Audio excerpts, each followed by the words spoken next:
نماز تراویح کے دوران حجر اسود کے قریب کیا ہوا؟ استغفراللہ۔ ویڈیو پوری دنیا میں وائرل۔ السلام علیکم ناظرین، نماز تراویح کے بعد ایک شخص نے جب حجر اسود کا بوسہ لینا چاہا تو کیسا دردناک عذاب اس پر نازل ہوا، اور اس کی وجوہات کیا تھی؟ آخر اس شخص نے ایسا کیا عمل کیا تھا جو اس کو ایسا دردناک عذاب رمضان المبارک کے مہینے میں ملا؟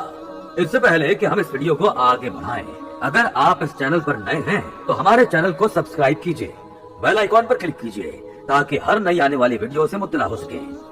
دوستو، رمضان المبارک کا مہینہ رحمتوں اور برکتوں والا ہے۔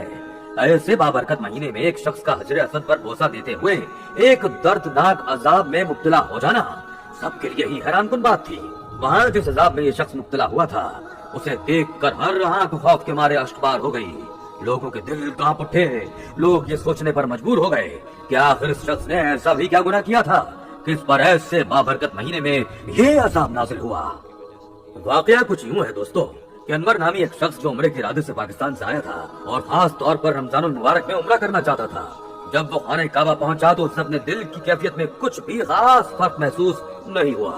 خانہ کعبہ کو دیکھ کر دل اس طرح تڑپا نہیں تھا کہ اللہ کی محبت میں بے اختیار آنکھ میں آنسو نکل پڑتے، دل میں عشق الہی سے رقت سی پیدا ہو جاتی، بلکہ اس پر ایک بیزاری سی طاری ہوئی تھی۔ وہ نہیں جان پا رہا تھا کہ اس کے ساتھ ایسا کیوں ہو رہا ہے۔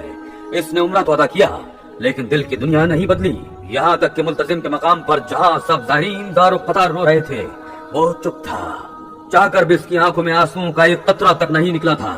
وہ بے حد پریشان تھا۔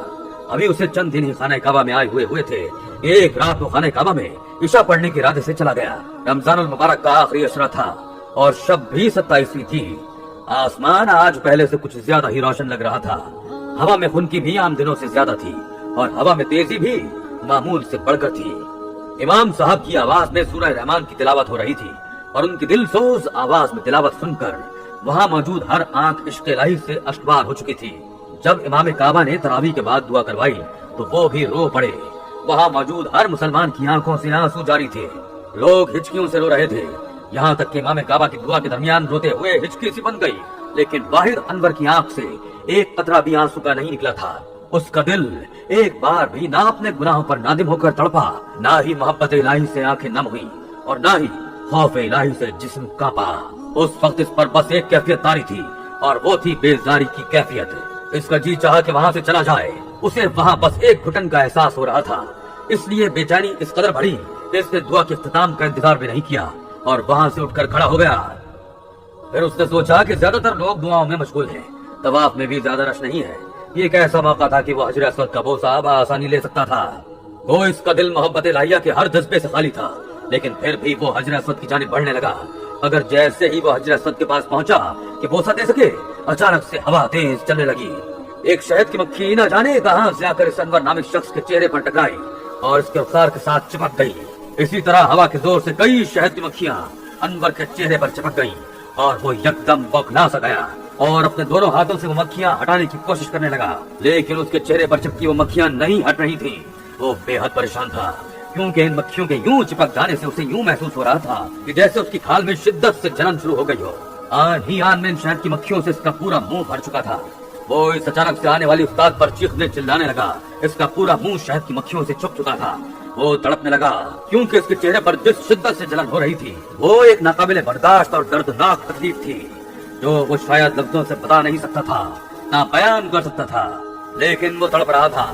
بہت سے دیکھ کر حیران پریشان اس کا چہرہ مکھیوں سے یوں چھپا دیکھ کر گھبرا گئے تھے۔ عجیب بات یہ تھی کہ انور کے علاوہ ان مکھیوں نے کسی اور کو چھوا تک نہیں تھا۔ وہ مکھیاں کہاں سے آئی تھیں یہ کوئی بھی نہیں جان پایا، کیونکہ وہاں قریب میں ایسا کوئی درخت موجود نہیں تھا جہاں شہد کی مکھیوں کا چھتا ہوتا۔ بہت سے لوگ انور کی مدد کے لیے آگے بڑھے اور ان مکھیوں کو ہٹانے کی کوشش بھی کی، مگر ایک بھی مکھی نے اس کے چہرے کو نہیں چھوڑا تھا۔ وہ چیخ رہا تھا، چلا رہا تھا، تڑپ رہا تھا، لیکن یہ ایک ایسی اذیت تھی کہ وہ اس سے چھٹکارا حاصل نہیں کر پا رہا تھا۔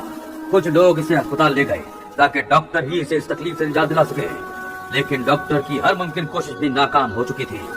وہ اسی اذیت میں 4 دن تڑپتا رہا اور جیسے ہی شوال کی پہلی تاریخ ہوئی اس کی روح قبض ہو گئی۔ بہت سے لوگ اس کی اس حالت کی اصل وجہ جاننے کے لیے بے تاب تھے کہ آخر اس نے ایسا بھی کیا گناہ کیا تھا کہ وہ اس عذاب میں مبتلا ہوا۔ اس شخص کی میت کو ان مکھیوں کے ساتھ ہی دفنا دیا گیا اور جو زائرین پاکستان میں اس شخص کے ساتھ گروپ کی صورت میں آئے تھے وہ واپس پاکستان جا کر اس شخص کے بارے میں یہ معلوم کرنے لگے کہ آخر اس نے ایسا کیا گناہ کیا تھا جس کا اسے یہ دردناک عذاب رمضان المبارک کے مہینے میں دیکھنا پڑا۔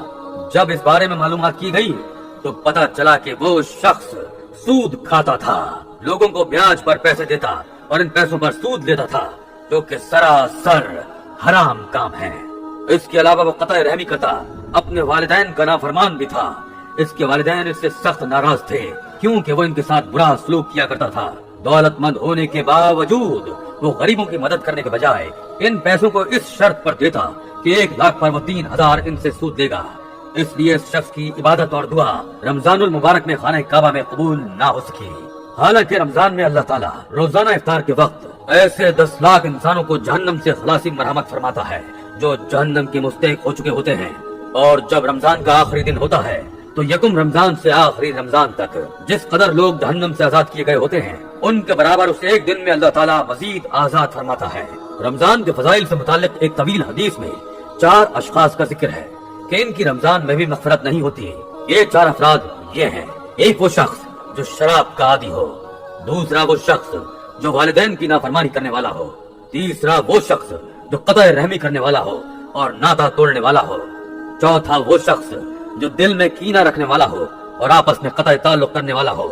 پھر جب عید الفطر کی رات ہوتی ہے تو اس رات کا نام آسمانوں پر لیلۃ الجائزہ یعنی انعام کی رات ہے، اور جب عید کی صبح ہوتی ہے تو اللہ تعالیٰ فرشتوں کو زمین پر بھیجتا ہے۔ وہ زمین پر اتر کر تمام گلیوں اور راستوں کے سروں پر کھڑے ہو جاتے ہیں اور ایسی آواز سے کہ جس کو جنات اور انسانوں کے علاوہ ہر مخلوق سنتی ہے پکارتے ہیں: اے حضرت محمد مصطفیٰ صلی اللہ علیہ وآلہ وسلم کی امت، اس کریم رب کی درگاہ کی طرف چلو جو بہت زیادہ عطا فرمانے والا ہے اور بڑے سے بڑے قصور کو معاف فرمانے والا ہے۔ پھر جب لوگ عیدگاہ کی طرف نکلتے ہیں تو اللہ تعالیٰ فرشتوں سے دریافت فرماتا ہے: کیا بدلہ ہے اس مزدور کا جو اپنا کام پورا کر چکا ہو؟ فرشتے عرض کرتے ہیں: اے ہمارے معبود اور ہمارے مالک، اس کا بدلہ یہی ہے کہ اس کی مزدوری اس کو پوری دے دی جائے۔ تو اللہ تعالیٰ فرماتا ہے: اے میرے فرشتوں، میں تمہیں گواہ بناتا ہوں کہ میں نے ان کو رمضان کے روزوں کے بدلے میں اپنی رضا اور مغفرت عطا کر دی۔ اور بندوں سے خطاب فرما کر ارشاد فرماتا ہے: اے میرے بندو، مجھ سے مانگو، میری عزت کی قسم، میرے جلال کی قسم، آج کے دن اپنے اس اجتماع میں مجھ سے اپنی آخرت کے بارے میں جو سوال کرو گے میں پورا کروں گا، اور دنیا کے بارے میں جو سوال کرو گے اس میں تمہاری مصلحت دیکھوں گا۔ میری عزت کی قسم، جب تک تم میرا خیال رکھو گے میں تمہاری لغزشوں پر درگزر کرتا رہوں گا اور ان کو چھپاتا رہوں گا۔ میری عزت کی قسم اور میرے جلال کی قسم، میں تمہیں مجرموں اور کافروں کے سامنے ذلیل اور رسوا نہیں کروں گا۔ بس اب بخشے بخشائے اپنے گھروں کو لوٹ جاؤ، تم نے مجھے راضی کر دیا اور میں تم سے راضی ہو گیا۔ بس فرشتے اس اجر و ثواب کو دیکھ کر جو اس امت کو رمضان اور عید الفطر کے دن ملتا ہے خوشیاں مناتے ہیں اور کھل جاتے ہیں۔ الترغیب و الترغیب۔ دعا ہے کہ اللہ تعالیٰ ہم سب مسلمانوں کو رمضان کی تمام رحمتوں اور برکتوں سے نوازے اور ہماری مغفرت کو قبول فرمائے۔